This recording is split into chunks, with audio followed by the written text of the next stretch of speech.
नमस्कार विद्यार्थी मित्रांनो. ड्रीम पोस्टमध्ये तुम्हा सगळ्यांचे सहर्ष स्वागत. आज आपण इकॉनॉमिक सर्व्हे ऑफ महाराष्ट्र याचा पुढचा टॉपिक पाहणार आहोत. तो म्हणजे पायाभूत सुविधा. तर पायाभूत सुविधा हा चॅप्टर पाहण्यापूर्वी मी तुम्हाला अगोदर आपल्या सिलेबसमधील जो पायाभूत सुविधाचा टॉपिक आहे तो अगोदर दाखवतो. म्हणजे तुम्हाला एक आयडिया येईल की कुठले सब टॉपिक्स आपण कोर सिलेबसमध्ये कव्हर करतो. त्या अँगलने तुम्हाला काय करता येईल, तर आपल्याला इकॉनॉमिक सर्व्हेमधल्या पॉईंटशी ते कनेक्ट करता येईल. तर बघा, आपल्याला पायाभूत सुविधा दिसते, राईट. तर याच्यामध्ये आपण वेगवेगळ्या पायाभूत सुविधा जसं की रस्ते असतील, रेल्वे असतील, त्याच्यानंतर हवाई वाहतूक, जलवाहतूक, राईट.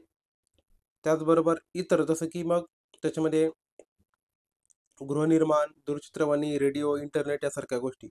त्यानंतर आपण भारतामधील पायाभूत संदर्भात ज्या काही समस्या असतील त्या पाहिल्या. त्यानंतर पायाभूत सुविधांसाठी वित्त पुरवठा करण्यासाठी कुठले कुठले मेकॅनिझम आहेत ते देखील आपण पाहतो. आणि मग सरकारची धोरणं, स्कीम वगैरे जे काय असतील त्या. तर हे झालं तुमचं ओव्हरऑल सिलेबस. आता जनरली याच्यावर प्रश्न किती विचारले जातात जनरली, तर लक्षात ठेवा जवळपास राऊंड फिगर लक्षात ठेवा 10, राईट. मागच्या वर्षी जवळपास 10-11 विचारले होते. तर राऊंड फिगर तुम्ही 10 लक्षात ठेवा. तर त्या अँगली प्रश्न विचारले जातात. आता प्रश्न मागच्या वर्षी जे विचारले होते तुम्हाला, आपण ज्यावेळेस PYQ अनालिसिस घेतलेलं आहे त्याच्यामध्ये तुम्हाला त्या गोष्टी सगळ्या कव्हर झाल्यात. तर त्या अँगली तुम्ही स्टडी करू शकता. तर तो खाली तुम्हाला मी एक थोडक्यात सांगतो की कुठल्या प्रकारचे प्रश्न जनरली विचारले गेले. तर मागच्या वर्षीच्या अँगलने सांगतो. जसं की आपल्याला PPP मॉडेल माहिती असेल, right. PPP model, public private partnership जे आहे ते मॉडेल. त्याच्यानंतर आपल्याला त्यांनी काही ट्रेनची माहिती विचारली होती, काही लक्झरी ट्रेन आहेत त्यांच्याबद्दल माहिती विचारली होती. नंतर जलवाहतुकीवर बऱ्यापैकी एक महत्त्वाचा प्रश्न होता. तसंच त्याचबरोबर त्यांनी जहाज बांधणी केंद्र विचारले होते, जहाजाची बांधणी केंद्र. आणि हा सिंपल लॉजिकल क्वेश्चन होता, राईट. त्याच्यानंतर त्यांनी पोर्ट ऑथॉरिटी ॲक्ट जो आहे त्याचं त्यांनी महत्त्वाचे डेट्स विचारले होता, पोर्ट ऑथॉरिटी ॲक्ट, राईट. तर अशा महत्त्वाच्या ॲक्टच्या लक्षात द्या, ते कधी पास झाले, कधी इम्प्लिमेंट झाले, ते देखील पाठ करून ठेवावं लागतात. त्याच्यानंतर नॅशनल इन्फ्रास्ट्रक्चर पाईपलाईन, NIP आपण त्याला म्हणतो, राईट. तर नॅशनल इन्फ्रास्ट्रक्चर पाईपलाईन कधीची आहे, त्याचं किती अमाऊंट आहे, त्याच्यामध्ये किती लाख कोटी अमाऊंटमध्ये. तसंच समृद्धी महामार्ग. तर समृद्धी महामार्गाचा प्रश्न ॲक्च्युली कॅन्सल झाला होता, कारण का त्यांनी त्याच्यामध्ये गडबड केली होती आकडे फॅक्ट्समध्ये. तर अशा प्रकारचे प्रश्न जनरली विचारले गेलेले आहेत. त्याच तुम्हाला मी सॅम्पल दाखवलं. आपण ज्यावेळेस डिटेलमध्ये करतो त्यावेळेस तुम्हाला लक्षात येतीलच त्या. तर सुरुवात करतो आपण आपला टॉपिक, तो म्हणजे पायाभूत सुविधा. तर पायाभूत सुविधा म्हणजे आपल्या सगळ्यांना माहिती आहे की इन्फ्रास्ट्रक्चर सर्व्हिस किंवा इन्फ्रास्ट्रक्चर फॅसिलिटीज. आता इन्फ्रास्ट्रक्चरची आपल्याला गरज का पडते, तर तुम्ही कुठल्या फील्डमध्ये जा, म्हणजे तुम्ही साधं घरामध्ये राहताय, तुम्हाला घराच्या बाहेर पडायचं असेल तर मार्केटमध्ये जायचं आहे. तर बाजारामध्ये जाण्यासाठी तुम्हाला काय लागणार आहे, तर रोड लागणार आहे, बरोबर. आता रोडने जायचं ठीक आहे, पण तुम्ही जर बाजार तुमचा लांब असेल, जवळ असेल तरी तुम्ही पायी पायी जाल. पण लांब जायचं असेल तुम्ही कसं पायी पायी जाणार का, नाही ना, राईट. तर तुम्ही काहीतरी मग एक साधन बघणार आहे. तर तुमची स्वतःची गाडी असेल ठीक आहे, ते नसेल तर तुम्ही काय करणार, मग पब्लिक ट्रान्सपोर्ट बघणार. पब्लिक ट्रान्सपोर्टमध्ये देखील तुमच्यापैकी काय अवेलेबल असेल तुमच्याकडं, तर तुम्ही पुण्यात राहत असाल तुमच्याकडे PMT अवेलेबल आहे, मेट्रो अवेलेबल आहे, राईट. किंवा मग बाकी प्रायव्हेट व्हेकलमध्ये रिक्षा वगैरे अवेलेबल आहेत. असं तुम्ही करू शकता. तर हे झालं तुमचं एक एक्झाम्पल, की मला दाखवायचं होतं की कशा प्रकारे बेसिक इन्फ्रास्ट्रक्चर तुमच्या ओव्हरऑल लाईफमध्ये रोल प्ले करतं. आणि मग पायाभूत सुविधांची देखील आपण एक वेगवेगळे वर्गीकरण करतो, की तुमचं आर्थिक पायाभूत सुविधा, सामाजिक पायाभूत सुविधा असं देखील त्याच्यामध्ये असतं. तर आपण महत्त्वाच्या कुठल्या ऊर्जा, वाहतूक, दळणवळण ह्या आपल्या महत्त्वाच्या पायाभूत सुविधा फिजिकलवाल्या आपण म्हणतो, राईट. ऊर्जा, वाहतूक आणि दळणवळण. त्यात दळणवळण खूप महत्त्वाचं आहे. वाहतूक, दळणवळण, ऊर्जा पण ऑब्व्हियसली आहेच आहे. ऊर्जा, वाहतूक, दळणवळण हे ऑलमोस्ट सगळेच महत्त्वाचे आहेत. तर सुरुवात करतोय आपण पहिल्या पायाभूत सुविधापासून, ते म्हणजे ऊर्जा. तर आपल्याला आपला दिवस आणि रात्र हे लाईट शिवाय, अर्थात लाईट म्हणजे आपल्या भाषेत आपण लाईट म्हणतो, तर आपण त्याला ॲक्च्युअली इलेक्ट्रिसिटी म्हणायला पाहिजे. तर आपण वीज असल्याशिवाय आपल्या लाईफमध्ये काय होतं, नाही. म्हणजे आपण ओव्हरऑल सध्या जी आपली लाईफ चालू आहे ती इलेक्ट्रिसिटीवर बऱ्यापैकी चालू आहे असं मी म्हणेल. तर आता इलेक्ट्रिसिटी मिळवायची असेल तर आपण कशाप्रकारे भेटतो, तर मिळवतो, तर आपण वेगवेगळ्या प्रकारचे सोर्स वापरतो.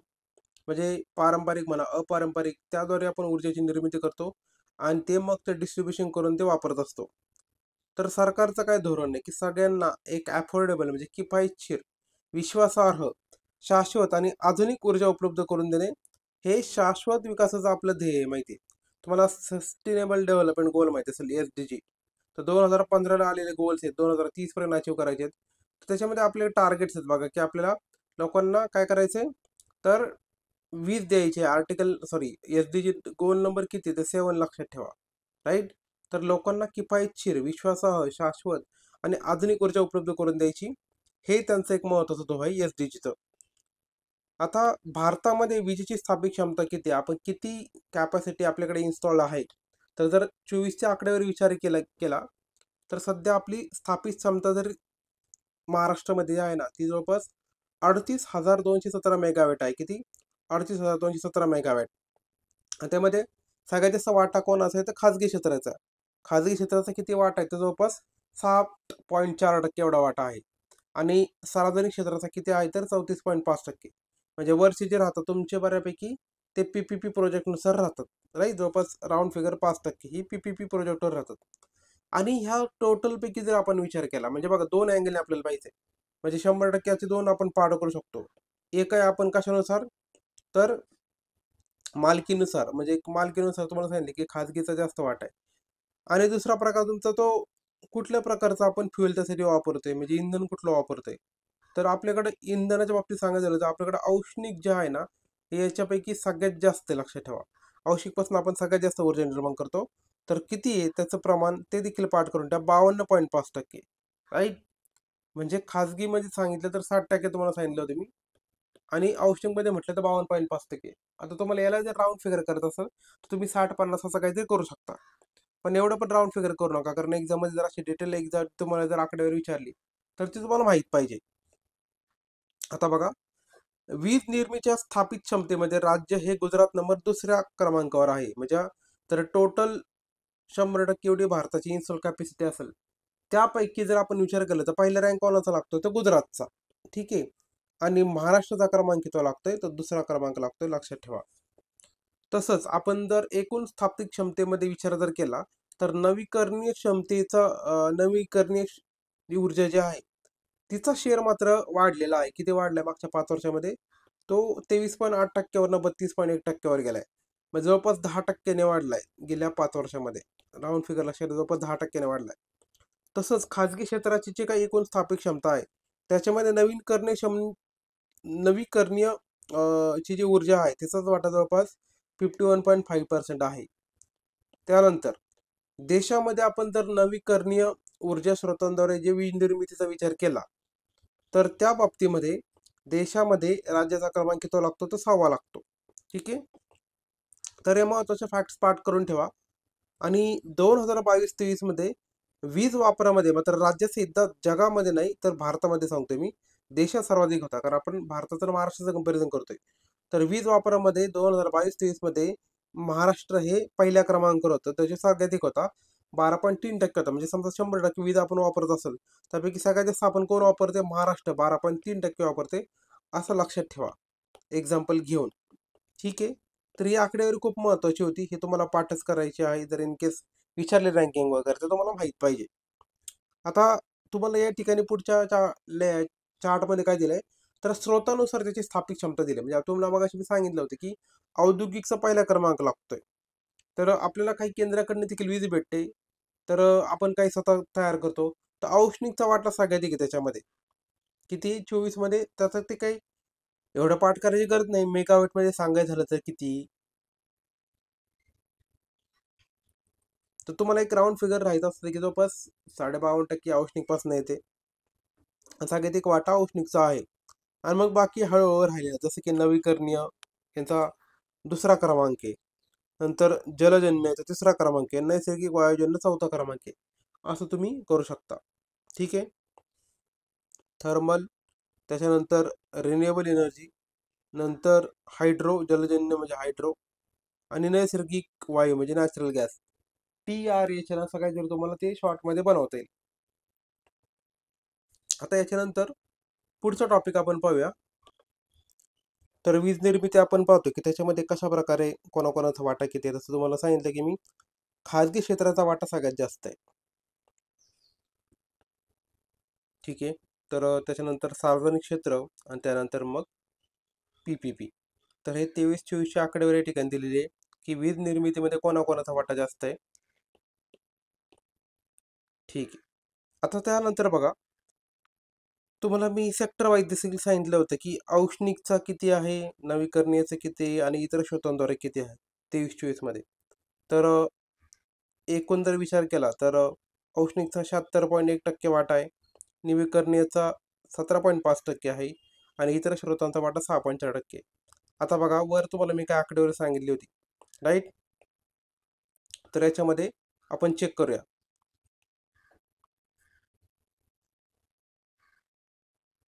ह्या दोघांमधला फरक लक्षात घ्या. इन्स्टॉल कॅपॅसिटी जी असते ना, स्थापित क्षमता, ही मॅक्झिमम असते लिमिट. ही कशी असते? मॅक्झिमम. ही थोडक्यात आयडियल कंडिशनमध्ये तुम्ही किती मॅक्झिमम प्रोड्यूस करू शकता, तर ते असते तुमची इन्स्टॉल कॅपॅसिटी. म्हणजे समजा एखाद्या वीज निर्मिती केंद्राची पोटेन्शियल जे आहे ना, कॅपॅसिटी आपण म्हणतो, पोटेन्शियल कॅपॅसिटी ही 100 मेगावॅट आहे. पण तिला उपलब्ध असणारे काही रिसोर्सेस, म्हणजे जसं की त्याला उपलब्ध फ्युएल कुठे आहे, पाणी कसं आहे, बरोबर का? तर ह्या सगळ्या गोष्टी विचार करून जर हे 100 मेगावॅट ऐवजी फक्त 70 मेगावॅट एवढं प्रोड्यूस करत असेल, ते झाली त्याची जनरेशन ॲक्च्युअल आउटपुट. आणि 100 मेगावॅट जे आहे ना, त्याचं झाली इन्स्टॉल कॅपॅसिटी, म्हणजे काय, तर त्याची स्थापित क्षमता. तर ह्या दोन गोष्टी वेगळ्या आहेत, म्हणून याच्यामध्ये कन्फ्युजन करू नका. तर स्थापित क्षमतेची आकडेवारी वेगळी आहे आणि हिची आकडेवारी वेगळी आहे, म्हणजे ॲक्च्युअल आउटपुटची. हा, पण क्रमवारी ऑलमोस्ट सेम आहे बघा, कारण तुम्हाला सांगितलं होतं की स्थापित क्षमतेमध्ये देखील सरकारीच्या ऐवजी खाजगी क्षेत्र प्रथम क्रमांकावर आहे. आणि जर आपण इकडे खाली पाहिलं ॲक्च्युअल निर्मितीमध्ये, या ठिकाणी देखील काय आहे, तर खाजगी क्षेत्र पहिल्या क्रमांकावर आहे, राईट? तसंच या ठिकाणी इन्स्टॉल कॅपॅसिटीमध्ये देखील औष्णिक विद्युत ऊर्जेचा क्रमांक पहिला होता. या ठिकाणी देखील औष्णिक विद्युत केंद्राचा क्रमांक पहिला आहे वीज निर्मितीमध्ये. फक्त तो मला तो फरक तेवढा लक्षात ठेवायचा की किती टक्के वगैरे. ठीक आहे. त्यानंतर आय होप तुम्हाला गोष्टी लक्षात आलेल्या असतील. तुम्ही ते कम्पेअर करून त्याला चार्ट करू शकता, असं की जसं की इन्स्टॉल कॅपॅसिटी, राईट, आणि ॲक्च्युअल आउटपुट, राईट. तर असं काहीतरी कंपॅरिझन करता येईल तुम्हाला. त्याच्यामध्ये मग खाजगी, सरकारी, नंतर PPP असं काहीतरी तुम्हाला क्लासिफिकेशन करता येईल, म्हणजे किंवा त्याची क्रमवारी वाईज करता येईल. तर तुमच्या अँगलने डिपेंड करेल तुम्हाला कसा चार्ट बनवायचा ते. आता वीज खरेदी आता महावितरण काय करतं, तर वीज खरेदी करतं कोणाकडनं? महानिर्मितीकडनं. ठीक आहे. आता हे काही जास्त तुम्हाला महत्त्वाचं नाहीये. आता विजेचा वापर हे महत्त्वाचं आहे बघा. तुम्हाला असा प्रश्न विचारतात की संपूर्ण राज्यामध्ये, महाराष्ट्र राज्यामध्ये विजेचा वापर सगळ्यात कुठल्या सेक्टरमध्ये केला जातो, म्हणजे कुठलं सेक्टर करतो त्याचा वापर? तर आपल्या सगळ्यांना हे कॉमन सेन्स हे कळून गेलं पाहिजे की इंडस्ट्रीसाठी खूप जास्त लाईट लागते, राईट? त्या ठिकाणी काही सेकंदासाठी लाईट जाणं म्हणजे खूप मोठा लॉस असू शकतो. त्यामुळे इंडस्ट्रीला सगळ्यात जास्त लाईट लागते, किती? 39.0%. त्या खालोखाल लागते कृषीला, कारण कृषीला फक्त शक्यतो पाणी वगैरे देण्यासाठी त्या अँगलनेच लाईट लागते. पाणी देण्यासाठी म्हणजे काय, जलसिंचनासाठी लागते मोस्टली. तर त्याच्यामध्ये 24.9% वाटा आहे, म्हणजे एक नंबर इंडस्ट्री, 2 नंबर 24.9%. तिसऱ्या क्रमांक लागतो घरगुती. घरगुतीचं कसं 21.6%, राईट? घरगुतीचे पण काही आवर्स पीक असतात, जसे की रात्री लोक दमून भागून आले की मस्तपैकी टीव्ही वगैरे पाहणार, लाईट लावून एकदम AC वगैरे खाली बसून सगळ्या गोष्टी होत राहतात. आणि मग रात्री तर आपल्याला माहिती आहे लाईटची जी गरज असेल ती कमी होऊन जाते, राईट? पण इंडस्ट्रीमध्ये तसं नसतं. इंडस्ट्रीमध्ये शक्यतो कशा असतात ना, 24/7 वेगवेगळ्या शिफ्ट असतात. त्याच्यामुळे इंडस्ट्रीमध्ये लाईटचं प्रमाण जास्त असतं, म्हणजे वापर जास्त असतो. तर इंडस्ट्री एक नंबर आहे. तुम्ही असं काहीतरी करू शकता, इंडस्ट्री, ॲग्रिकल्चर आणि हाऊस होल्ड. IEH असं काहीतरी तुम्हाला करता येईल. IH असं काहीतरी करा, राईट? इंडस्ट्री, ॲग्रिकल्चर आणि हाऊस होल्ड. ठीक आहे. त्याच्यानंतर हे झालं क्रमवारी. हे पाठ करून ठेवा फक्त, क्रमवारी कशा आहे ते. आता वीज निर्मिती या ठिकाणी आपल्याला वेगवेगळे ट्रेंड दिले. तुम्हाला एक ट्रेंड वगैरे विचारणार नाहीये. जस्ट तुम्ही एक बरोबर ओव्हर लुक करून घ्या ते चार्ट्स. आता विजेचा दरडोई वापर विचारू शकतात की महाराष्ट्र जर भारताचं जर कंपॅरिझन केलं, तर सगळ्या याच्यामध्ये ओव्हरऑल किती युनिट दरडोई वापर होता भारतामध्ये?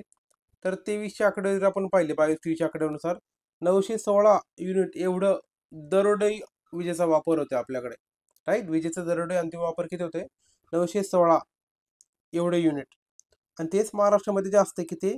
तर 1196 युनिट एवढं आहे, राईट? म्हणजे विजेच्या दरडोई वापरामध्ये तुम्हाला महाराष्ट्र हे भारतापेक्षा जास्त दिसेल. म्हणजे तुम्ही कुठली आकडेवारी घ्या बऱ्यापैकी त्या ठिकाणी जास्तच आहे ओव्हरऑल, राईट. त्यानंतर आता विजेची मागणी आणि पुरवठा आपल्याला माहिती आहे की मागणी पुरवठामध्ये शक्यतो कधी मेळ बसत नाही. त्यातल्या त्यात ज्या ठिकाणी पीक आवर्स असतात त्या ठिकाणी ते मेळ बसत नाही, मग आपल्याला लोड शेडिंग करावं लागतं.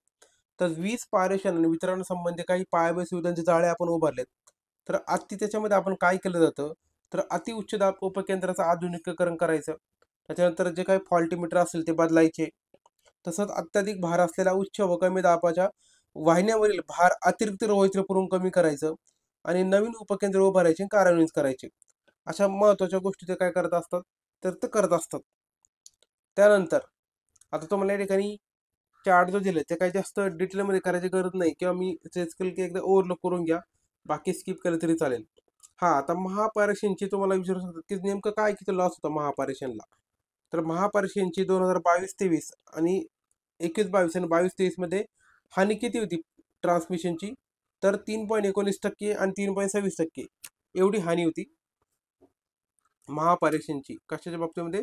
पारेषण हानी, नुकसान म्हणू शकतो आपण त्याला. किती टक्के? 3.19%, 3.26%. तसंच 2023-24 मध्ये फेब्रुवारीपर्यंत पारेषण हानी ही 3.22% होती. कधी? 23-24 मध्ये. आता अजून एक बघा, महावितरणचं जाळं आहे ना राज्यात जवळपास सगळीकडे, फक्त एक्सेप्ट काय त्याला, तर मुंबई शहर. कारण का मुंबई शहरामध्ये बेस्ट जाळं आहे, लक्षात ठेवा. मुंबई बरोबरच बाकीच्या गोष्टी देखील आहेत, जसं की आपल्याला माहिती आहे टाटा वगैरे, अदानी वगैरे यांच्या वीज त्या ठिकाणी पुरवली जाते.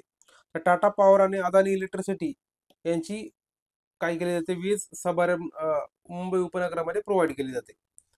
नंतर 22-23 मध्ये काय झालं, राज्यामधील वीज वितरण यंत्रणेमध्ये महावितरणचा हिस्सा किती होता? 87.4%. म्हणजे अजूनही महावितरण ही सगळ्यात मोठी कंपनी आहे. त्याखाली मग बाकीच्या कंपन्या अदानी वगैरे त्यांचा नंबर येईल. आता पुढे आपण काही महत्त्वाच्या गोष्टी पाहूया, जसं की आधुनिक किंवा औष्णिक ऊर्जेची क्षमतेचा वाढ करायचा. तर त्या अँगलने आपण विचार केला तर आपण सगळेजण हे थोडंसं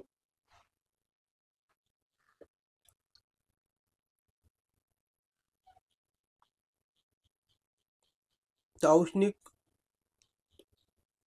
एक औष्णिक ऊर्जेची क्षमतामध्ये वाढ करायची. ठीक आहे. आता वाढ कशी करायची, तर मग आपण नवीन नवीन प्रकल्प उभारत असतो. तर भुसावळ या ठिकाणी औष्णिक ऊर्जा निर्मिती केंद्रामध्ये 650 मेगावॅट क्षमता वाढीच्या प्रकल्पाचे काम चालू आहे आणि ते 24 पर्यंत कंप्लीट होऊन जाईल. 2024 पर्यंत, म्हणजे ऑलमोस्ट 2024 निघून गेले. त्याच्यानंतर सुधारित वितरण क्षेत्र योजना, ह्या स्कीमचा काय रोल आहे? सुधारित वितरण क्षेत्र योजना. तर ही स्कीम काय नाही, लक्षात ठेवा, ही जी स्कीम आहे ना,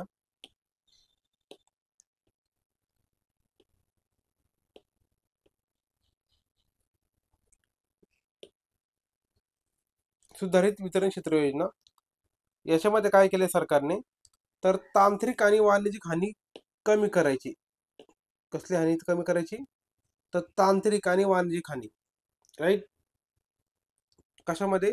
तर विजेच्या वितरणामध्ये, जेणेकरून काय होईल, तुमचा तो खर्च आहे ना, एक्स्ट्राचा खर्च तो वाया जातोय, त्या हानीमध्ये तो कमी होऊन जाईल. तर 2021 मध्ये केंद्र सरकारने स्कीम आणली होती. मार्च 2026 पर्यंत काय करायचं होतं त्यांना, तर वीज वितरणाच्या पायाभूत सुविधांमध्ये सुधारणा करायची होता. प्रिपेड स्मार्ट मीटरिंग चालू करायचं होतं आणि अनुषंगिक कामे करण्यासाठी प्रकल्प खर्चाचं 60% अनुदान कंपन्यांना देण्यात येणार आहे. ठीक आहे. राज्यामध्ये ही योजना कोण राबवते, तर महावितरण आणि बेस्ट ह्या उपक्रमामार्फत आपण ही योजना राबवत आहोत. आणि मार्च 2025 पर्यंत जवळपास 2.25 कोटी बिगर शेती ग्राहकांना स्मार्ट मीटर बसवणे आणि बाकीचे काही कामं असतील ते सगळी कामं ह्या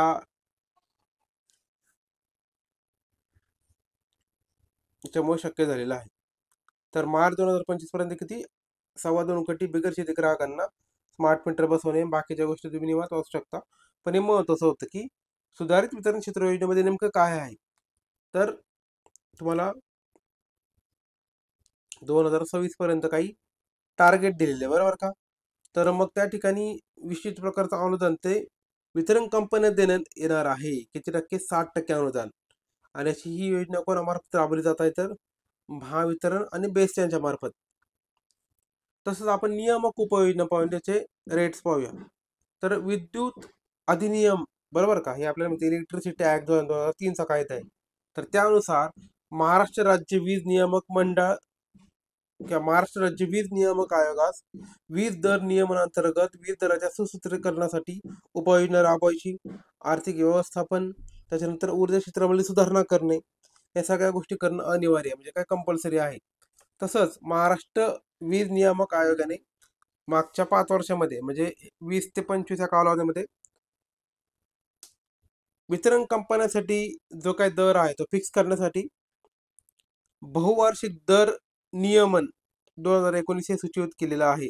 तुम्ही तुमच्या अँगलने त्याच्यामध्ये इन्फ्लेशन वगैरे पाहू शकता. तर ही एक महत्वाची स्कीम आहे याच्यामध्ये.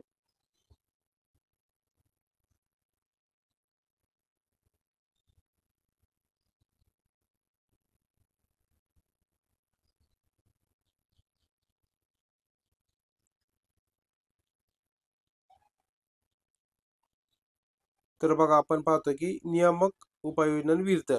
तर 2003चा जो कायदा आहे तर त्यानुसार महाराष्ट्र राज्य वीज नियामक आयोगाला काय गोष्ट करणं कंपल्सरी, आणि मग वीज नियामक आयोगाने मागच्या म्हणजे 20 ते 25 या कालावधीमध्ये काय केलेलं आहे, तर बहुवार्षिक दर नियमन 2019 हे अधिसूचित केलेलं आहे. ठीक आहे. तर हे होतं तुमचं नियामक उपाययोजना वीज व दर. तसंच पुढची आपल्याला महत्वाची योजना आहे ते म्हणजे नवीकरणीय ऊर्जा. तर ही सगळ्यांना माहिती आहे नवीकरणीय ऊर्जा काय असते. ठीक आहे. तर 2030 पर्यंत नवीकरणीय ऊर्जेचा हिस्सा आपल्याला माहिती आहे मोठ्या प्रमाणात वाढवायचा आपल्याला, आणि तो वाढायचा असेल तर मग आपल्याला त्यानुसार प्रयत्न करावे लागतील. INDC मध्ये देखील आपण या गोष्टी सांगितलेल्या आहेत. तर मग नवीकरणीय म्हणजे कुठल्या कुठल्या ऊर्जेचा वापर करतो? पवन ऊर्जा, सौर ऊर्जा, जल ऊर्जा, जैविक ऊर्जा, बायोगॅस, सागरी लाटा, भूऔष्णिक, यासारख्या गोष्टी, राईट. आणि ऊर्जा संवर्धन अधिनियम 2001 यामधील काही तरतुदी आहेत, राईट. ऊर्जा संवर्धन अधिनियम 2001 यामध्ये ज्या काही तरतुदी आहेत त्यांचं नियमन आणि समन्वय करणं, नियमन करणं आणि त्याच्या अंमलबजावणीसाठी महाराष्ट्र ऊर्जा विकास अभिकरण अर्थात महाऊर्जा ही प्राधिकृत संस्था आहे. कुठली कुठली बघा, तुम्हाला मी नवीकरणीय क्षमता ऊर्जा सांगतोय, रिन्युएबल एनर्जी. तुम्हाला 2030 पर्यंत काय टार्गेट अचीव करायचे, त्याच्यामध्ये मग महत्वाचे तुम्हाला रिसोर्सेस माहीत पाहिजेत कुठले आहेत. आणि मग 2001च्या ऊर्जा संवर्धन अधिनियमानुसार म्हणजे या कायद्यानुसार ऊर्जा संवर्धन कायद्यानुसार कधीचा 2001चा यामधील ज्या काही तरतुदी असतील त्यांना कोऑर्डिनेशन करायचं, त्यांना रेग्युलेट करायचं, यासाठी आपण एक संस्था काढली, ते म्हणजे कुठली? महाऊर्जा. महाऊर्जा म्हणजेच महाराष्ट्र ऊर्जा विकास प्राधिकरण. तसंच नवीकरणीय क्षमतेच्या जी आपल्याला माहिती आहे नवीकरणीयची ऊर्जा असते, बरोबर का, रिन्युएबल एनर्जी मी त्याला म्हणू आपण शॉर्टमध्ये. तर त्यानुसार महाराष्ट्राचा क्रमांक किती लागतो? तर 5वा क्रमांक लागतोय. आणि मग महाराष्ट्राच्या पुढे कोण आहे? तर गुजरात, राजस्थान, तामिळनाडू, कर्नाटक या ठिकाणी नवीकरणीय क्षमनीय ऊर्जा जास्त आहे, रिन्युएबल एनर्जी जास्त आहे या ठिकाणी. आणि महाराष्ट्र क्रमांक किती लागतोय? तर 5वा लागत आहे. त्याच्यानंतर आता नवीन ऊर्जा तयार जी होते, नवीकरणीय ऊर्जा जी तयार होते, तर ती बांधण्या सॉरी ही जी ऊर्जा तयार होते तर तिची खरेदी केली जावे असं काही बंधनं केली आहेत का? हो, केलेली आहेत. म्हणजे समजा रिन्युएबल एनर्जीचा फायदा काय होतो आपल्याला माहिती आहे, की पोल्युशन कमी होतं. तर ते पोल्युशन कमी होण्यासाठी काय केलेलं आहे, तर महाराष्ट्र वीज नियामक आयोगाने कोणाला काय कंपल्सरी केले, तर ज्या कंपन्या राईट असे वीज घेत असेल तर त्यांना अशा प्रकारे काय केलं जातं, तर प्रोत्साहन दिलं जातं जेणेकरून ते नवीकरणीय ऊर्जेची ते खरेदी करू शकतात, राईट. RPO. त्याच्यानंतर नवीकरणीय ऊर्जेला चालना द्यायची. त्याच्यानंतर उपलब्ध असलेले नवीकरणीय ऊर्जा स्रोत आणि बांधील यंत्रणांना साध्य करायचे जे काही नवीकरणीय ऊर्जा खरेदी बंधन आहेत, राईट. तर अशा प्रकारचं हे याच्यामध्ये तुम्हाला सर्टिफिकेट देखील भेटतं, कुठलं? नवीकरणीय ऊर्जा प्रमाणपत्र अर्थात REC. आणि मग RPO त्याचे अनुपालन, RCE यानुसार अंमलबजावणी व्हावी यासाठी महाऊर्जा यंत्रणा आहे. कुठली? महाऊर्जा, राईट. तर हे महत्वाचं पाठ करून ठेवा, कुठल्या महत्वाच्या संस्था तुम्हाला कामाला येऊ शकतात. महाऊर्जा, ठीक आहे. तर तुम्हाला सांगितलं की तुम्हाला काय ऑब्लिगेशन आहे, तुम्हाला रिन्युएबल एनर्जी परचेस करायची. तसं तुम्ही महाऊर्जा ही महत्वाची यंत्रणा आहे. त्याच्यानंतर REC ही एक इन्स्ट्रुमेंट आहे, हे महत्त्वाचे कीवर्ड पाठ करून ठेवा. त्याच्यानंतर आपण काही धोरणं पाहूया, म्हणजे सरकारची काय धोरण आहेत रिन्युएबल एनर्जीविषयी. तर अपारंपरिक ऊर्जा निर्मिती धोरण 2020. ठीक आहे. तर हे जे धोरण आहे मित्रांनो, 31 डिसेंबर 2020 ते 31 मार्च 2027च्या कालावधीमध्ये, म्हणजे जवळपास 7 वर्षाचा कालावधी यांना भेटला आहे अपारंपरिक ऊर्जा निर्मिती धोरणानुसार.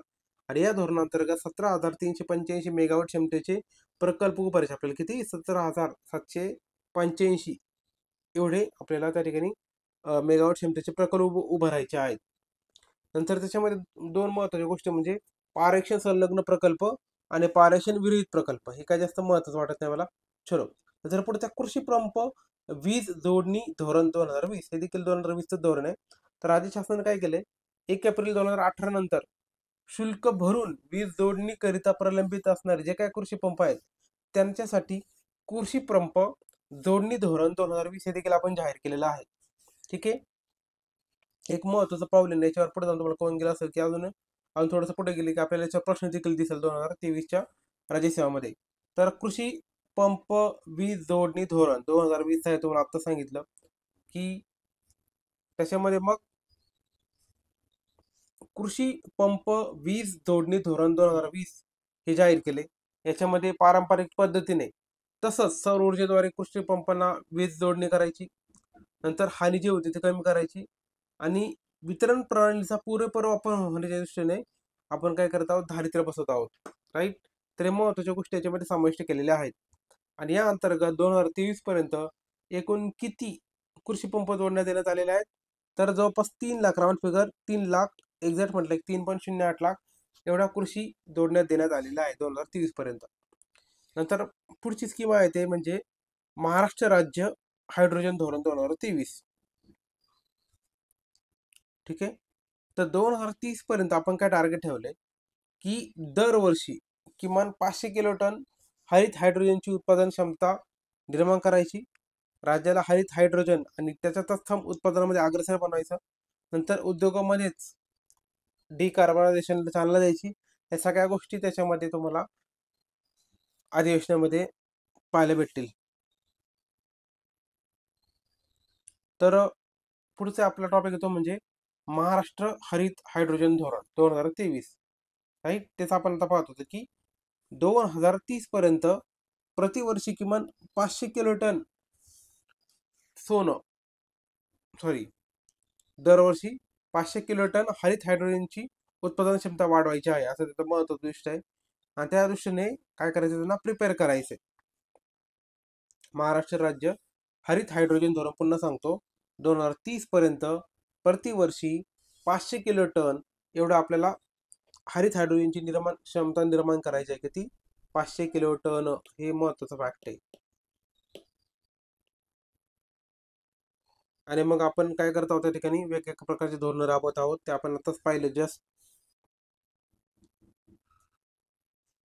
हे झालं महाराष्ट्र हरित हायड्रोजन धोरण 2013. बाकीच्यामध्ये भरपूर साऱ्या डिटेल गोष्टी दिल्यात, पण एक्झामच्या अँगलने मला काही ते जास्त महत्वाचे वाटत नाही. तुम्ही एक निवांत वाचू शकता. त्याच्यानंतर पुढचं कृषी क्षेत्रामधील विद्युतीकरण योजना. तर ॲग्रिकल्चर मधलं इलेक्ट्रिफिकेशन कसं झालंय, तर 31 मार्च 2023 पर्यंत 31 मार्च 2024 पर्यंत एकूण किती 48.99 लाख एवढा कृषी पंपांचं विद्युतीकरण झालंय. किती? 44.89 लाख एवढ्या तुमच्या पप्पांच्या नावाने काय झालेलं आहे, सॉरी, 31 मार्च 2024च्या अखेरपर्यंत जवळपास 48.69 लाख एवढा कृषी पंपांचं ते विद्युतीकरण झालंय. त्या ठिकाणी आपण इलेक्ट्रिसिटी जोडलेली आहे. तर पुढची स्कीम आहे त्याच्यामध्ये म्हणजे प्रधानमंत्री किसान ऊर्जा तथा उत्थान महाअभियान अर्थात PM कुसुम. ठीक आहे. तर PM कुसुम हा कुसुमचा फुल फॉर्म आहे काय, प्रधानमंत्री किसान ऊर्जा सुरक्षा एवं उत्थान महाअभियान उर्फ PM कुसुम. तर शेतकऱ्यांसाठी सौर पंप आणि ग्रीड कनेक्टेड सौर आणि इतर नवीकरणीय ऊर्जा क्षमतेचे जनरेटर उभारण्यासाठी ही आपण स्कीम लागू केलेली आहे, की 2019 मध्ये. त्याच्यानंतर आणि अजून एक महत्वाची गोष्ट म्हणजे काय, तर 2 लाख सौर पंप जे आहे ना, बरोबर का, तर 2 लाख सौर पंप राज्यामध्ये स्थापित करण्यासाठी मंजुरी देण्यात आलेली आहे. त्याच्यानंतर पुढचा टॉपिक येतो म्हणजे मुख्यमंत्री सौर कृषी योजना. म्हणजे काय, हे बघा कुठं होतो आपण, मुख्यमंत्री सौर कृषी वाहिनी योजना. तर हे फेमस टॉपिक म्हणू शकतो. आताच त्यांनी राज्यसभा प्रश्न असा विचारला होता बऱ्यापैकी. तर महावितरणच्या उपकेंद्रावर आणि उपकेंद्रालगत विकेंद्रीकरण करायचे. मग त्यासाठी मग जे काही सौर प्रकल्प उभारलेत त्यांच्यामधलंच वापर करून शेतकऱ्यांना आपण दिवसा वीज पुरवठा त्यांना करायचा. बाकी मग काही टार्गेट हे 2025 पर्यंत काय करणार, 2025 पर्यंत 30% कृषी वाहिनीचे सौर ऊर्जेकरण करणे असं त्यांचं टार्गेट आहे. त्याच्यानंतर शेतकऱ्यांना दिवसा अखंडित आणि शाश्वत वीज पुरवठा करणं हे देखील महत्वाचं टास्क आहे.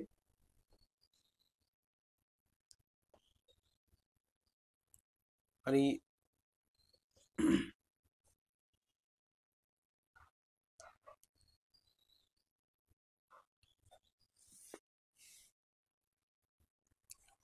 तर बघा मित्रांनो, ही जी मुख्यमंत्री सौर कृषी वाहिनी योजना आहे याचा दुसरा टप्पा चालू झालाय आता. आणि याचं उद्दिष्ट काय, तर 2025 पर्यंत किमान 30% कृषी वाहिनीचे सौर ऊर्जेकरण करायचं आपल्याला. ठीक आहे. तसंच शेतकऱ्यांना दिवसा अखंडित आणि शाश्वत वीज पुरवठा करता यासाठी 7,000 मेगावॅट एवढी सौर ऊर्जा क्षमता निर्माण करायची. तुम्हाला 2025 ची टार्गेट लक्षात ठेवायचे की 30% पर्यंत सौर ऊर्जेकरण करायचं, म्हणजे सोलर एनर्जायझेशन आपण म्हणू शकतो इंग्लिशमध्ये. आणि दुसरं म्हणजे 7,000 मेगावॅट एवढी ऊर्जा क्षमता निर्माण करायची. तर हे 2.0चे टार्गेट्स आहेत. ठीक आहे. तर हे फॅक्ट्स लक्षात ठेवा, कारण आता जसं राज्यसभा प्रश्न विचारला तसं मुख्यालय देखील विचारू शकतात, त्यामुळे तुम्ही त्या ठिकाणी चुकायला नको. नंतर पुढचं आहे उच्च दाब वितरण प्रणाली योजना. तर राज्यामधील कृषी वीज पंपांना आपण ज्यावेळेस वीज पुरवठा करतो त्यावेळेस उच्च दाब जर वितरण प्रणाली वापरली तर त्यांना एक चांगल्या प्रकारची इफिशियन्सी भेटू शकते. कशामध्ये, तर वीज पंप ऑपरेट करण्यासाठी. हे काय जास्त महत्वाचं नाही, ते कळून जाईल तुम्हाला. पुढचे घरगुती वापरासाठी विद्युतीकरण योजना. आता हे जरा थोडंसं महत्वाचं आहे, कारण का, तर सरकारचा फोकस आहे की लोकांना घरगुती वीज प्रोव्हाइड करायची. राईट, आपण पाठीमागे ऐकलं पण असेल की टार्गेट होतं की ठराविक वर्षापर्यंत हर घर बिजली वगैरे योजना, त्या स्कीम वगैरे आलेल्या होत्या. तर मग अटल पुनरुज्जीवन व नागरी परिवर्तन अभियान अर्थात अमृत अभियान आपल्याला माहिती आहे. राईट, तर अमृत हे जे होतं ना, आधीचं अभियानाचं नाव वेगळं होतं. तर ते तुम्हाला माहिती असेल जवाहरलाल नेहरू वगैरे, ते भरपूर मोठं नाव आहे. राईट, तर त्याला रिप्लेस करून आपण अमृत अभियान आणलंय. आणि मग ह्या अभियानांतर्गत 12 महानगरपालिका आणि नगर परिषदा यांच्यामध्ये जवळपास 18.5 किंवा 18.4 मेगावॅट क्षमतेचे सौर ऊर्जा प्रकल्प स्थापन करण्यासाठी मंजुरी देण्यात आलेली आहे. हे एक महत्वाचं म्हणजे काय, तर विद्युतीकरण करायचं आपल्याला. हे झालं 12 लक्षात ठेवा, 12 महानगरपालिका आणि नगर परिषदा. पुढची गोष्ट, आता पुढचा कार्यक्रम पाहूया, रूपटॉप सौर कार्यक्रम. रूपटॉप म्हणजे काय, तर तुमच्या घरावरच काय असणार, सोलार पॅनल असणार. तर रूपटॉप हा जो आहे, वीज ग्राहकांमार्फत रूपटॉप सौर यंत्रणा स्थापित करण्यासाठी हा 2019 मध्ये चालू केलाय. राईट, कधी 2019 मध्ये. आणि मग आता सध्या टप्पा 2 जो आहे ना, तोच आता चालू आहे, 2019 मध्ये चालू केलाय. सुरुवात कधी झाली तो, पहिल्यांदा 2016 ला पहिला टप्पा होता, 2016, आता आहे 2019. असे 2 टप्पे आहेत त्याचे. आणि मग या अंतर्गत आपण काय करतो, तर 3 किलोवॅट, फॅक्ट महत्वाच्या लक्षात घ्या, 3 किलोवॅट क्षमतेच्या ज्या रूपटॉप सौर यंत्रणा आहेत त्या ठिकाणी बसवायच्या. त्या बसवण्यासाठी तुम्हाला किती अनुदान भेटते, तर 40%. समजा 100 रुपये लागत असतात, तुम्हाला 40 रुपये भेटणार. तर 40% अनुदान भेटते तुम्हाला रूपटॉप यंत्रणा बसवण्यासाठी. आणि जर तुमचं 3 ते 10 किलोवॅट असेल तर तुम्हाला 20% अनुदान भेटतं. हे जर 3 ते 10 किलोवॅट असेल तर तुम्हाला किती टक्के अनुदान भेटतं, तर 20%. राईट, असं ते आहे. 3 किलोवॅटसाठी वेगळं आणि 3 ते 10 किलोवॅटसाठी वेगळं. ठीक आहे, तर हे फॅक्ट्स पाठ करून ठेवा. नंतर पुढची योजना आहे ते म्हणजे ग्रामीण विद्युतीकरण कार्यक्रम. तर अपारंपरिक ऊर्जा निर्मिती धोरण 2020 यांच्यानुसार आपल्याकडे ग्रामीण विद्युतीकरण कार्यक्रमाची आपण अंमलबजावणी करतोय. कुठलं धोरण हे पाठ करून ठेवा, तर अपारंपरिक ऊर्जा निर्मिती धोरण 2020. तर शासनाने काय ठरवलं की पुढच्या 5 वर्षामध्ये ज्या खेड्यांचं विद्युतीकरण शक्य नाही, दुर्गम खेड्यातील, ऑब्विसली आपल्याला माहितीये, तर अशा ठिकाणी तुम्ही काय करू शकता, तर प्रतिवर्ष 10,000 घरांचं सौर ऊर्जेद्वारे विद्युतीकरण करू शकता. कारण ग्रामीण भागामध्ये, दुर्गम भागामध्ये लाईट नेणं थोडंसं अवघड असतं. म्हणजे अशा ठिकाणी तुम्ही जर जर सौर ऊर्जेद्वारे जर त्यांचं विद्युतीकरण केलं तर चांगलंच आहे ना. 10,000 टार्गेट लक्षात ठेवा. 10K. त्याच्यानंतर आता काही या ठिकाणी योजना दिल्या त्याचं खाली टेबल दिलाय. तर टेबल वगैरे मधली तुम्हाला माहिती कोण जास्त विचारणार नाहीये, त्यामुळे तुम्ही ते स्किप केलं तरी चालेल. आता ऊर्जेचे प्रकार बघा. आता आपण ऊर्जेचे प्रकार कुठले मोस्टली वापरतो, तर crude oil, natural gas, petroleum and natural gas. तर आपण नॅचरल गॅस जो आहे तो एक पाईपद्वारे देखील देऊ शकतो. तसंच आपण सीएनजी द्वारे देखील दिलं देतो. तर पीएनजी म्हणजे पाईपद्वारे नैसर्गिक वायू, त्याला पीएनजी म्हणतो. नंतर सीएनजी यांचे केंद्र उभारण्याकरता कोण कोण कार्यरत आहे, तर महानगर गॅस मर्यादित. ठीक आहे. त्याच्यानंतर महाराष्ट्र नॅचरल गॅस मर्यादित आणि गॅस ऑथॉरिटी ऑफ इंडिया मर्यादित अर्थात गेल. Gas authority of India limited अर्थात गेल.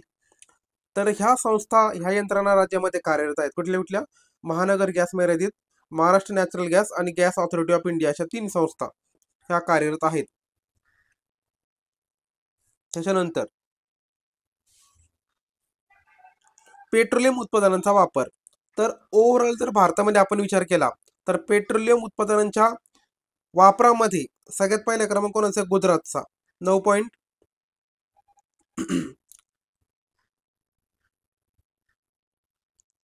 एक नंबर लागतोय गुजरातचा, दुसरा क्रमांक लागतोय महाराष्ट्राचा. ठीक आहे. तर एक नंबर गुजरातचं जो आहे ना, त्यांचं प्रमाण आहे 11.5% आणि महाराष्ट्राचं टक्केवारी किती आहे तर 9.4%.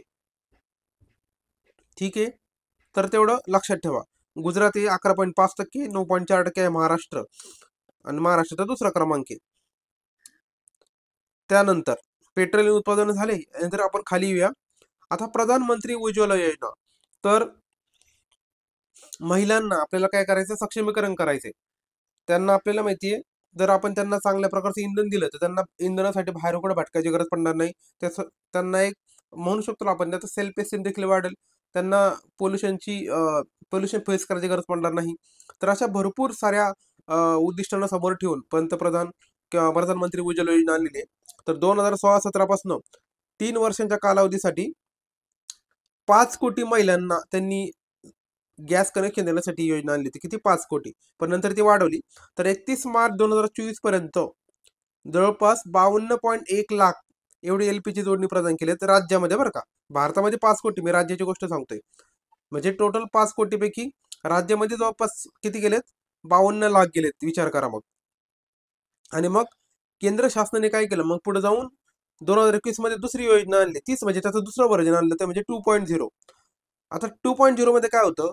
त्याच्या आधीच्या टप्प्यामध्ये जे कोणी समाविष्ट झालेले नाही, अशा ज्या अल्प उत्पन्न गटातील कुटुंब असतील तर त्यांना मोफत एलपीजी देण्याचं उद्दिष्ट याच्यामध्ये ठेवलंय. तर याच्यामध्ये काय होतं? एलपीजी तुम्हाला सिलेंडर भेटतो, पहिला सिलेंडर, आणि गॅस शेगडी मोफत देण्यात येते. ठीक आहे. आणि 31 मार्च 2024 पर्यंत उज्ज्वला 2.0 अंतर्गत 8 लाख एलपीजी जोडणे दिले आलेले आहेत. म्हणजे 1 अंतर्गत किती झाल्यात? 52.1 लाख. आणि 2 अंतर्गत किती झाल्यात? तर 8 लाख. तर हे तुम्ही असं कंपॅरिझन लक्षात ठेवू शकता. ठीक आहे. उज्ज्वला 1 and 2.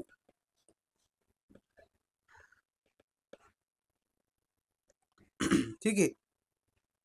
त्यानंतर पुढचा टॉपिक येतो म्हणजे वाहतूक आणि दळणवळण. तर वाहतूक मध्ये आपल्याला माहिती रेल्वे आहे, हवाई वाहतूक आहे, जलवाहतूक आहे, रस्ते वाहतूक आहेत, महत्वाची साधने आहेत. तसंच टपाल सेवा, दूरध्वनी, भ्रमणध्वनी, इंटरनेट सेवा हे दळणवळणाची प्रमुख साधने आहेत. आता सगळ्यात पहिल्यांदा आपण पाहूया भूपृष्ठ वाहतूक. त्याच्यामध्ये सगळ्यात महत्वाचं म्हणजे रस्ते. तर आपल्याकडे भरपूर प्रकारचे रस्ते आहेत. महामार्ग म्हणजे national highway, district highway, state highway, ग्रामीण रस्ते, या सगळ्या गोष्टी त्याच्यामध्ये येतात.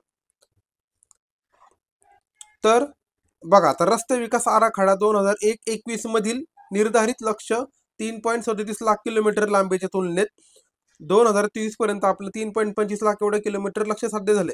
तर आपण रस्ते विकास आराखडे नुसार आपण काय करत असतो? एक टार्गेट ठेवत असतो की आपल्याला एवढ्या 20 वर्षामध्ये एवढे रस्ते बांधायचे. तर आपण 3.37 लाखाचं टार्गेट ठेवलं होतं. त्यापैकी आपलं 3.25 लाख एवढं टार्गेट कंप्लीट झालंय 2023 पर्यंत. म्हणजे ऑलमोस्ट 99% झालं आपण म्हणू शकतो बऱ्यापैकी. म्हणजे मोर दॅन 90%. ठीक आहे, तुमच्या म्हणण्यानुसार मोर दॅन 90%. तर ते आपलं कंप्लीट झालंय. त्याच्यानंतर या ठिकाणी बघा तुम्हाला रस्ते विकास आराखड्यानुसार इथं कसं टार्गेट साध्य दिले त्याचा ओव्हरऑल हे दिले चार्ट दिले ते काही करायची गरज नाही तुम्हाला फक्त मेन फॅक्ट लक्षात ठेवा 3.27 पैकी 3.25 लाख. नंतर केंद्रीय रस्ते योजना, राष्ट्रीय महामार्ग, राज्य रस्ते आणि ग्रामीण रस्ते यांचा विकास व देखभाल दुरुस्ती करणे, राईट. अशा बऱ्याचशा गोष्टी करण्यासाठी 2001-2 पासून केंद्रीय रस्ते निधी योजना केंद्र शासन राबवते. तरी केंद्र शासन राबवते ऑब्विसली लक्षात ठेवा कशासाठी, तर या सगळ्यांची देखभाल दुरुस्ती करणं किंवा मग रेल्वे रूळ वाढवण्यासाठी उड्डाणपूल बांधलं, भुयारी पूल बांधलं किंवा मग रेल्वे क्रॉसिंग वगैरे या सगळ्यांसाठी काय करत आहे केंद्र सरकार, केंद्रीय रस्ते निधी योजना राबवत आहे. कधीपासून 2001-2 पासून, तर ते 2001-2 लक्षात ठेवा, 2001-2 याच्यामध्ये महत्वाचं आहे. नंतर प्रधानमंत्री ग्राम सडक योजना, तरी सगळ्यात फेमस स्कीम आहे आयोगाची पण आणि सरकारची पण म्हणजे बऱ्यापैकी. तर 2000 मध्ये सुरू झाली आपल्याला माहिती आहे, राईट. आणि याच्यामध्ये क्रायटेरिया काय असतो, तर जर तुमचं नॉर्मल गाव असेल तर त्या ठिकाणी 500चा क्रायटेरिया लोकसंख्येचा, आणि जर दुर्गम भागात असेल आदिवासी भागात असेल तर 250 लोकसंख्येचा क्रायटेरिया त्या ठिकाणी आहे. तर मग अशा ठिकाणी 12 रस्त्यांनी त्यांना जोडायचंय. तर 2000 बघा 2000 मध्ये याचा पहिला टप्पा होता, नंतर 2013 मध्ये याचा दुसरा टप्पा होता, म्हणजे म्हणतो ना आपण सेकंड व्हर्जन, आणि 2019 मध्ये आपण आता तिसरा टप्पा चालू केलेला आहे. तर हे तिन्ही पाठ करून ठेवा, 2000, 2013 आणि 2019, 1, 2, 3 असे 3 वेगवेगळे टप्पे आहेत, राईट. तर राज्यामध्ये जर आपण विचार केला, नाही प्रधानमंत्री योजनेअंतर्गत आपण मार्च 2024 पर्यंत जर विचार केला तर 1821 एवढ्या वस्त्यांनी जोडलेल्या आहेत, लक्षात ठेवा. किती? 1821 महाराष्ट्राच्या बाबतीमध्ये. नंतर पुढची योजना येते म्हणजे प्रधानमंत्री जसे होते ना तसे मुख्यमंत्री ग्राम सडक योजना, म्हणजे वरच्या योजनेमध्ये जे कोणी कव्हर झालेले गावं नाहीये, राईट. तर अशा वस्त्यांना जोडण्यासाठी ही स्कीम आपण आणलेली होती. कधीपासून? 2015-16 पासून, 15-16, ठीक आहे. आणि मग याच्यामध्ये जवळपास 21-22 पासून आपण राज्यातील 10,000 किलोमीटर लांबीचे रस्ते, इतर जिल्हा रस्ते आणि ग्रामीण रस्त्यांचा आपल्याला दर्जा वाढवायचा, क्वालिटी वाढवायची. त्यासाठी आपण ग्राम सडक योजना, मुख्यमंत्री ग्राम सडक योजना टप्पा दुसरा राबवते. म्हणजे 15-16ला पहिला टप्पा आणि 2021-22ला दुसरा टप्पा. तर ह्या फॅक्ट लक्षात ठेवा. प्रधानमंत्री सडक योजनेमध्ये किती? 3 टप्पे आहेत, 2000, 2013 आणि 2019, आणि याच्यामध्ये 2 आहे, 2016 आणि 2021-22, ठीक आहे. तर असं देखील तुम्हाला विचारलं जाऊ शकतं. आता भारतमाला परियोजना, तर भारतमाला परियोजना काय आहे, तर 1500 आपण 2015 पासून हे महत्वाकांक्षी प्रकल्प आपण राबवतोय, ठीक आहे. याच्यामध्ये काय केलं होतं, तर आर्थिक कॉरिडॉर, आंतरराष्ट्रीय कॉरिडॉर, फीडर मार्ग, राष्ट्रीय महामार्ग, सीमा आंतरराष्ट्रीय जोड रस्ते, सागर तट, बंदर जोड रस्ते, हरिक्षेत्र महामार्ग यांच्या माध्यमातून आपल्याला पायाभूत सुविधांचा विकास करायचा, त्याच्यामध्ये त्रुटी भरून काढायच्या आणि आपल्या माल वाहतुकीचं, प्रवासी वाहतुकीची कार्यक्षमता वाढवायची. तर अशा जवळपास 32 प्रकल्पांचं या ठिकाणी काम चालू आहे. मग याच्यामध्ये एक्झाम्पल द्यायचं झालं तर संत तुकाराम पालखी संत ज्ञानेश्वर पालखी मार्ग, वडोदरा मुंबई जलद गरीब महामार्ग याचा समावेश त्याच्यामध्ये आहे. नंतर महाराष्ट्र राज्य रस्ते विकास महामंडळाचे प्रकल्प, तर हे कुठल्या तत्वावर काम करतं, ते बीओटी तत्वावर काम करतं बऱ्यापैकी, ठीक आहे. बांधा वापरा हस्तांतरित करा, आपण हे वेगवेगळ्या प्रकारचे जे मॉडेल्स आहेत ना, बांधा वापरा हस्तांतरित करा, अशा प्रकारचे आपण सगळे मॉडेल आपल्या इन्फ्रास्ट्रक्चरच्या लेक्चरमध्ये पाहिलेत, आपल्या बुकमध्ये पाहिलेत. नंतर पुढची जी महत्वाची योजना आहे किंवा मग आपण प्रकल्प आहे तो म्हणजे समृद्धी महामार्ग. आपल्याला माहिती आहे त्याला फुल फॉर्म काय, हिंदू हृदय सम्राट बाळासाहेब ठाकरे महाराष्ट्र समृद्धी महामार्ग. तर याच्यावर प्रश्न विचारला होता आपल्याला माहिती आहे, पण तो कॅन्सल झाला, कारण का 2023 मध्ये मेन्सचा प्रश्न विचारला होता पण कॅन्सल काय झाला, तर त्याच्यामध्ये आकडे गडबड केली त्यांनी. तर 701 किलोमीटर आणि 120 मीटर रुंद असे त्याचे डायमेन्शन आहे. तुम्हाला सगळं पाठ करून ठेवा, त्याच्यामध्ये तो कुठून सुरू होतो, कुठल्या गावातून जातो, हे सगळं आपण बुकमध्ये कव्हर केलेलं आहे. तुम्ही त्याच्यात निवांत वाचू शकता. या ठिकाणी वर बघू शकता बघा, 701 किलोमीटरची लांबी आहे, 120 मीटर रुंदी आहे, मुंबईपासून नागपूरला जोडतोय, 10 जिल्हे, 26 तालुके आणि 392 गावामधून जातोय आणि त्याद्वारे 24 जिल्ह्यांना जोडतोय. तसंच ज्या ठिकाणी राज्य आणि राष्ट्रीय महामार्ग एकत्र येतात त्या ठिकाणी 24 ठिकाणी अशा ठिकाणी, तर अशा 24 ठिकाणी कृषी समृद्धी केंद्राचा विकास करायचा आहे. तसंच जे काही औद्योगिक ठिकाणं असतील जसं की बुटीबोरी, वर्धा, अमरावती, जालना, चिकलठाणा, शेंद्रा, वाळजू सिन्नर यांना जोडायचे. तसंच काही तीर्थक्षेत्र देखील आहेत, जसं की सेवाग्राम, कारंजा, लाड, लोणार, सिंदखेड राजा, वेरूळ, शिर्डी यांना देखील तो जोडतो. आणि मार्च 2024 पर्यंत याचं जवळपास 98% काम पूर्ण झालं होतं. नागपूर ते शिर्डी हा 520 किलोमीटरचा तो रहदारीचा रस्ता जो आहे तो खोला गेला कधी डिसेंबर 22 मध्ये. आणि राहिलेल्या दुसऱ्या टप्प्यामध्ये मग शिर्डी ते भरवीर सुमारे 80 किलोमीटरचा मार्ग रहदारीसाठी मे 2023 मध्ये खुला करण्यात आला. आणि राहिलेलं काम जे आहे तर ते भरवीर ते आमने सुमारे 101 किलोमीटरचा जुलै 2024 पर्यंत करणे अपेक्षित आहे. म्हणजे टोटल हा कंप्लीट झाला असं आपण मानून टाकूया सध्याच्या घडीला. तर हा तुमचा बाळासाहेब ठाकरे. तुम्हाला एवढं डिटेलमध्ये विचारणार नाही की कुठल्या टप्प्यामध्ये काय काय झालं, तुम्हाला ऍटलीस्ट त्याची लांबी, रुंदी, किती जिल्ह्यातून जातोय, किती तालुक्यातून जातोय, या सगळ्या गोष्टी त्याच्या माहिती पाहिजे. सुरुवातीचा गाव कुठलं, शेवटचा कुठलं, राईट. असंच एक जे आहे ना, आपण शक्तीपीठ देखील याचा अभ्यास केलेला आपल्या बुकमध्ये, ते देखील तुम्हाला डिटेलमध्ये वाचायचे. त्याच्यानंतर पुढचे मुंबई महानगर प्रदेश विकास प्राधिकरण प्रकल्प, तर MMRD आपण त्याला म्हणतो. MMRDA लक्षात ठेवा याचा शॉर्ट फॉर्म. तर हे काय काम करतं, मुंबई शहर आणि मुंबई उपनगर संपूर्ण जिल्हे, तसंच ठाणे, रायगड, पालघर या जिल्ह्यांचा काही भाग याच्यामध्ये येतो असतो. हे विचारू शकतो त्याचं कार्यक्षेत्र कुठे आहे, तर मुंबई शहर, मुंबई उपनगर संपूर्ण जिल्हे, ठाणे, रायगड, पालघर यांचा काही भाग याच्यामध्ये समाविष्ट आहे. म्हणजे टोटल 9 महानगरपालिका विचार करा, 9 महानगरपालिका, नगर परिषदा, 1 नगरपंचायत, 44 सेन्सस टाउन्स आणि सुमारे 1425 गावं एवढं याचं कार्यक्षेत्र लक्षात ठेवा, स्कोप आहे. म्हणजे फक्त मुंबईसाठी काम नाही करत, तेवढ्या सगळ्या सिटीचे काम करते. आणि जवळपास एरिया म्हटलं तर जवळपास 6328 चौरस किलोमीटरचा एरियाच्या कार्यक्षेत्रामध्ये येतो. तर MMRDA कायम न्यूजमध्ये असतं, त्याच्यावर फॅक्ट्स पाठ करून ठेवा. आता या ठिकाणी तुम्हाला MMRDAचे काही प्रकल्पांची नावं दिलेली आहेत. ठीक आहे, MMRDAचे काही प्रकल्पांची नावं दिलेत. याच्यामध्ये तुम्हाला काही महत्वाचे फॅक्ट बघतात, जसं की भारत डायमंड बोर्स ते वाकोला जंक्शन टप्पा 2, नंतर अटल बिहारी वाजपेयी शिवडी ते अटल बिहारी वाजपेयी शिवडी ते नावाशिवाय अटल सेतू. त्या अटल सेतू विचारू शकतात, याची लांबी किती किलोमीटर आहे, कुठून कुठे आहे, तर शिवडी ते नावाशेवा, राईट, अटल सेतू आपण त्याला म्हणतो. तर हे पाठ करून त्या अटल ते Nhava Sheva Atal Setu. Mumbai trans harbour link त्याला म्हटलं जातं, 22 किलोमीटरची त्याची लांबी आहे. तर असं विचारलं जाऊ शकतं याच्या फॅक्ट्समध्ये. तसंच कलानगर जंक्शन वांद्रेपूर येथे उड्डाणपूल बांधले. त्याच्यानंतर शिवडे ते वरळी उन्नत जोडमार्ग प्रकल्प आणि वर्सोवा विरार सागरी सेतू प्रकल्प, असे वेगवेगळे प्रकल्प आहेत. यापैकी अटल सेतू जास्त न्यूज मिळत होता पाठीमागे, तर ते वाचून ठेवा. त्याच्यामध्ये 22 किलोमीटर लांबी आहे, शिवडे ते नावाशेवा अटल सेतू असं त्याला म्हणतो. नंतर पुढचे मुंबई किनारी रस्ता प्रकल्प दक्षिण, तर मुंबई महानगरपालिकेकडनं एक प्रकल्प हाती घेतला. कुठला, तर प्रिन्सेस स्ट्रीट उड्डाण पूल ते वांद्रे वरळी सी लिंक वरळीचे टोक वरळी टोक असा 3 वळण मार्ग असलेला 10.58 किलोमीटर 8 पदरी किनारा रस्ता असा प्रकल्प हाती घेतला. किती, 8 पदरी आहे, 10.58 किलोमीटर लांबी, मुंबई किनारा रस्ता प्रकल्प.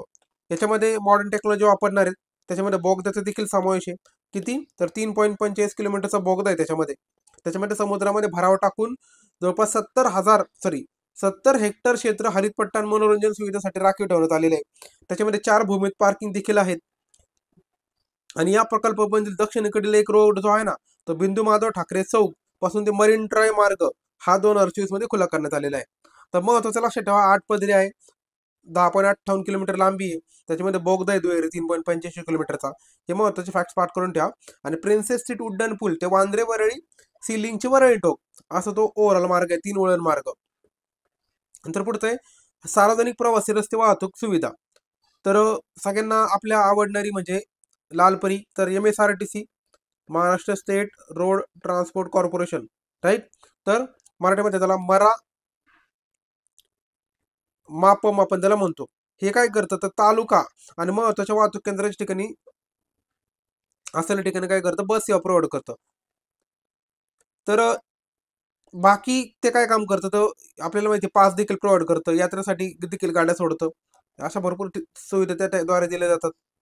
त्याच्यानंतर आपल्याला माहिती वेगवेगळ्या वयोगटांसाठी वेगवेगळ्या सवलती, जसं की विद्यार्थ्यांसाठी पास मध्ये सवलत, महिलांना आपल्याला माहिती 50% चालू सध्या महिला सन्मान योजना.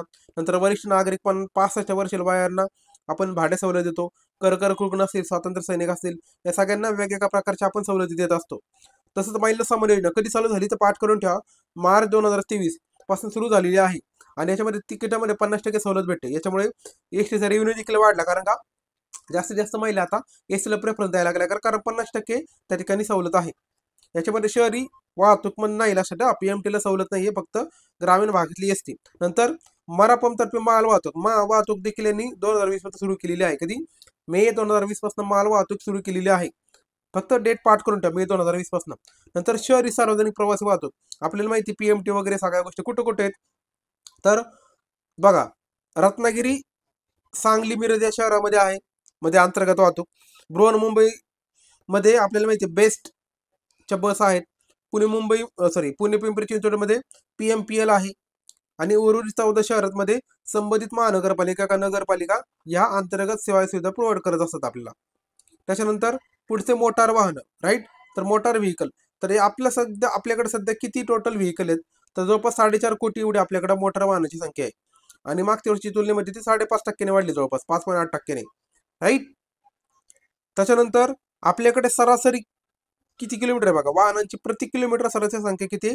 141. म्हणजे 1 किलोमीटर मध्ये आपल्याकडे 141 वाहन आहेत, एवढं आपली सरासरी आहे. आणि टोटलमध्ये मोटर वाहनामध्ये किती येतं? 4.5 कोटी एवढे आपल्याकडं 2024 पर्यंत वाहने आहेत. त्यानंतर पुढचा टप्पा तो म्हणजे रस्ता सुरक्षा, रोड सेफ्टी खूप महत्वाची आहे. तर 2023 मध्ये आपल्याकडं प्रति 10,000 मध्ये किती लोक मरण पावत होते? तर लक्षात घ्या, 8/10 की लक्षात ठेवा, एवढी आपल्याकडं मृत्यूदर होता रस्त्यांच्या बाबतीमध्ये. तर 2023 मध्ये असा आकड्यावर होती की 10,000 मध्ये 8 लोक मरण पावायची. पण त्यांच्यावर सेफ्टीसाठी आपण वेगवेगळ्या प्रकारचे उपक्रम राबवले, जसे की पथनाट्य, व्याख्याने वगैरे राबवणं, राईट, स्ट्रीट प्ले वगैरे आपण त्याला म्हणतो, त्या गोष्टी. नंतर पुढचं रेल्वे. तर रेल्वेमध्ये बघा, आपल्याला माहिती आहे रेल्वेमध्ये 2 सेगमेंट आहेत, एक प्रवासी वाहतूक पॅसेंजर आणि दुसरी माल वाहतूक. तर 2023 पर्यंत आपल्याकडे रेल्वेची लांबी किती आहे? म्हणजे कोकण रेल्वेसह जर लोहमार्गाची लांबी जर आपण विचार केली तर 6,239 किलोमीटर एवढी आपल्याकडे लांबी आहे. म्हणजे संपूर्ण भारताची आपल्याला माहिती किती आहे? Round figure 67,000 kilometre, right. 67% एवढी संपूर्ण भारताची आहे. तर महाराष्ट्रामध्ये जवळपास किती आहे? आपण म्हणू शकतो जवळपास 9% 9 राऊंड फिगर 9%, म्हणजे जवळपास 6,239 किलोमीटर. ठीक आहे.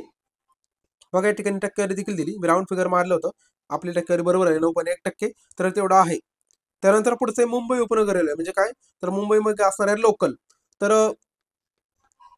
तर मुंबईमध्ये लोकांची जीवनदायिनी मानली जाते म्हणजे लोकल रेल्वे, राईट. तर त्या ठिकाणी आपल्यासारखं काही शक्यतो बेस्ट वगैरे आहेत त्या, नो डाऊट, पण जास्त प्रेफरन्स कशाला देतो? तर आपल्याला माहिती लोकलला दिला जातो. तर पश्चिम रेल्वे आणि मध्य रेल्वे अशा 2 यंत्रणांद्वारे ती त्यांची लोकल चालवली जाते. हार्बर मार्ग आणि ट्रान्स मार्गर हे मध्य मार्गाचे भाग आहेत, लक्षात घ्या. हार्बर आणि ट्रान्स हार्बर हे मध्य रेल्वेचे भाग आहेत. त्याच्यानंतर या ठिकाणी किती जाड आहेत ते दिले, काही जास्त महत्वाचे नाही आहेत. नंतर आपण खाली ते म्हणजे मेट्रो प्रकल्प. तर मेट्रो कुठल्या कुठल्या जिल्ह्यामध्ये पाठ करून ठेवा. मुंबईमध्ये, नवी मुंबईमध्ये, पुणे, नागपूरमध्ये या 4 शहरामध्ये मेट्रो प्रकल्प कार्यरत आहेत. ते पाठ करून ठेवा 4 वाले, राईट.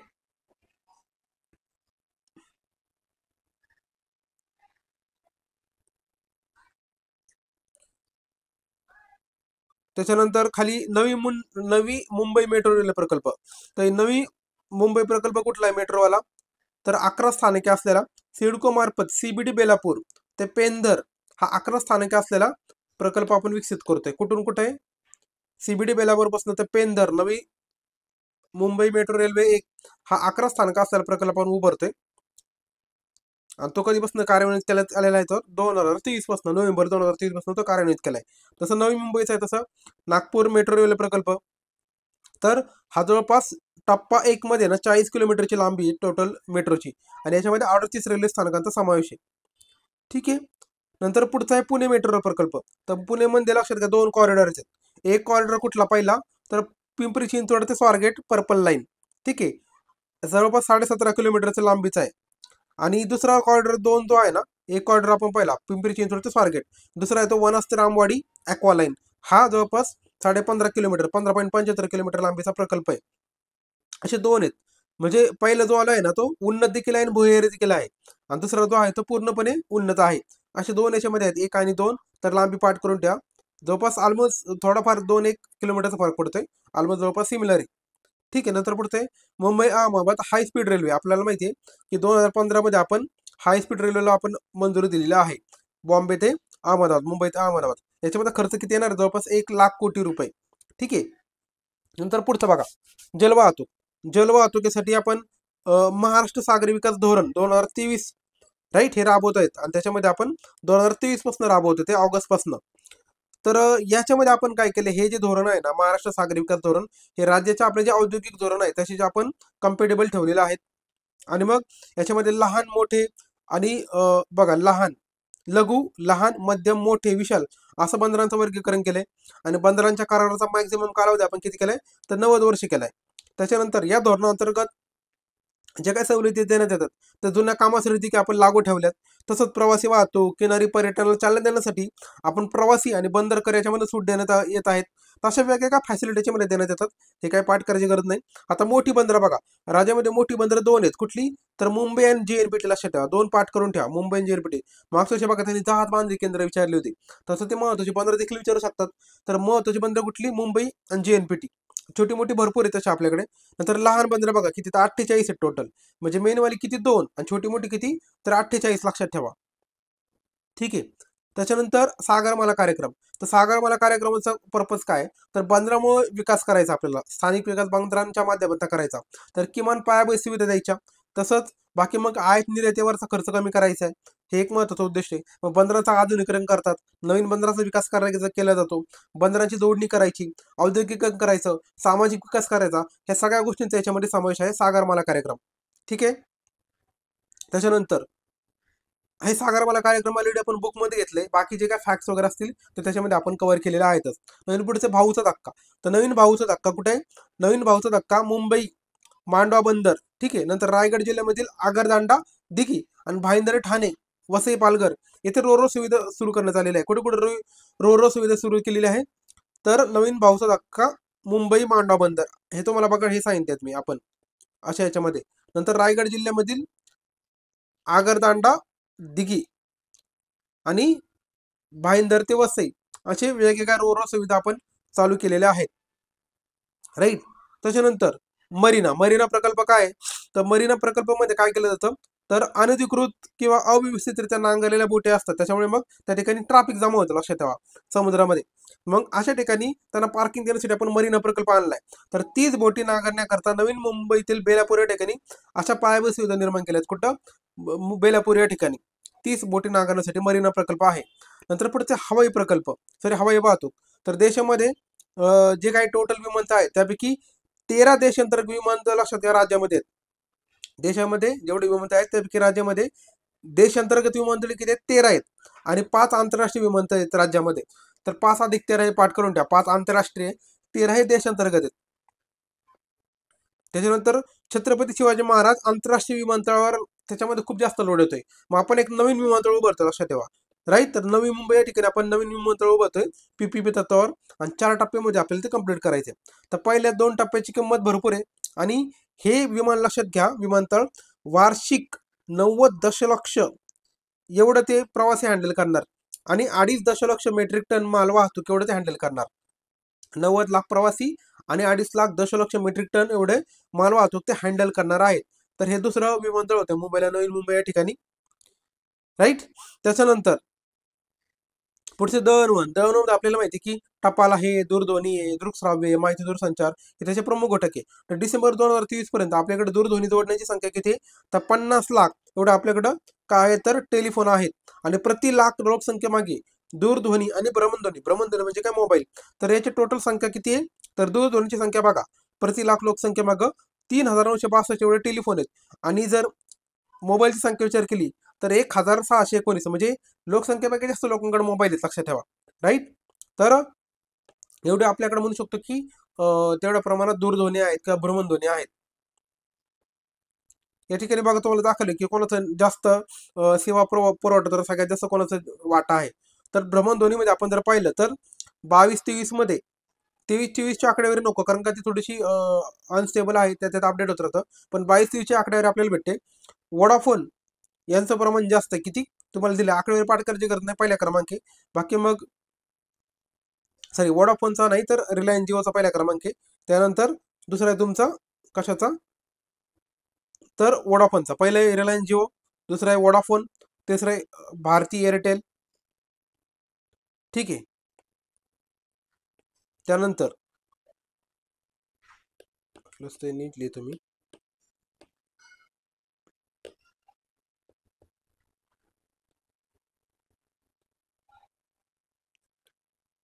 नंतर भारतनेट. तर भारतनेट हा प्रकल्प काय आहे? जे महाराष्ट्रामधील ज्या सर्व ग्रामपंचायत आहेत, ऍक्च्युली भारतातील असं म्हणावं लागेल, तर भारतामधील ग्रामपंचायतींना नेट कनेक्ट देण्यासाठी आपण हे भारतनेट प्रकल्प आणलाय. कधी आणलाय?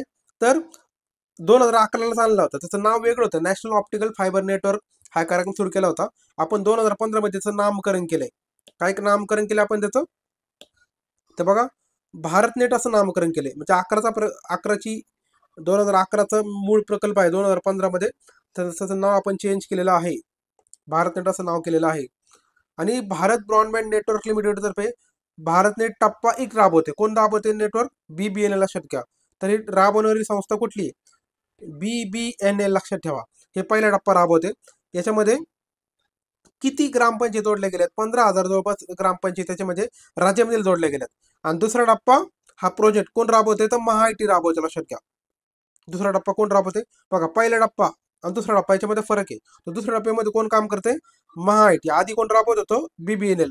आता कोण करते? तर महाआयटी हा प्रकल्प राबवत आहे. याच्यामध्ये राज्यातील 26 जिल्हे, 153 तालुके आणि जवळपास 12,500 ग्रामपंचायतीच्या अंदाजे 56,000 किलोमीटर एवढे ऑप्टिकल फायबर केबलने जोडले जाणार आहेत. नंतर पुढचं अर्बन महानेट. तर किफायतशीर दराने आपल्याला लोकांना काय करायचं? इंटरनेट प्रोव्हाइड करायचं. त्यासाठी हा अर्बन महानेट प्रकल्पाचा उद्देश आहे. ठीक आहे. तर त्याच्यामध्ये मग G2C, राईट, सारख्या गव्हर्नन्स योजना आपल्याला त्याच्यामध्ये प्रोव्हाइड करायच्या आहेत. तर या ठिकाणी आपल्या पायाभूत सुविधा हा चॅप्टर या ठिकाणी कंप्लीट झालेला आहे. तर या ठिकाणी आपण थांबूया. धन्यवाद.